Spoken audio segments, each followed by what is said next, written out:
अस्सलाम वालेकुम, welcome to लालीज़ kitchen. आज मैं आपके लिए रेसिपी लाई हूँ स्टिर्ड फ्राइड वेजिटेबल की। आप मेरी रेसिपी को लाइक करें और चैनल को सब्सक्राइब करें ताकि मैं लाती रहूँ आपके लिए मज़ेदार रेसिपीज़। जो आप वेजी दे सकते हैं, आपने ये 3 से 4 आलू ले लें और इनको आप नमक वाले पानी में डाल के बॉईल कर लें। गाजर, इसको भी आप साथ काट लें लंबे लंबे टुकड़ों में, और शिमला मिर्च को।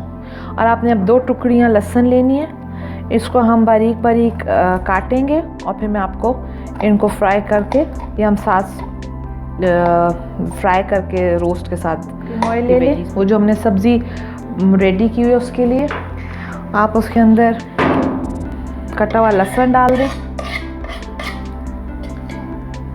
और इसको हल्का सा गोल्डन कर लें। लहसुन लाइट गोल्डन होता जा रहा है। जब इस कलर में आ जाए तो आप इसके अंदर ये बॉइल्ड पोटैटोज, उबले हुए आलू, ये गाजर, और गाजर भी हो सके तो गर्म पानी से एक बारी निकालें, और ये शिमला मिर्च डाल लें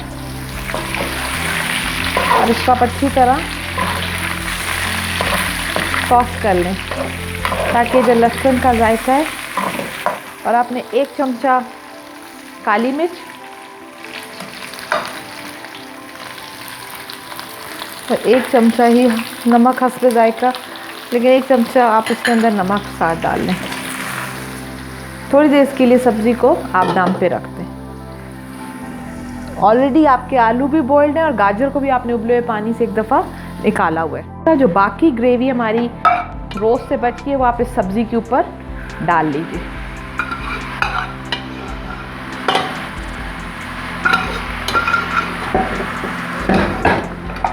और इसको अब हम अच्छी तरह मिक्स कर लेंगे। चिकन के साथ इस तरह फिर इस वेजी को प्रेजेंट कर सकते हैं, और जो एक्स्ट्रा वेजी हो आप उसको साइड पे साथ सर्व कर सकते हैं।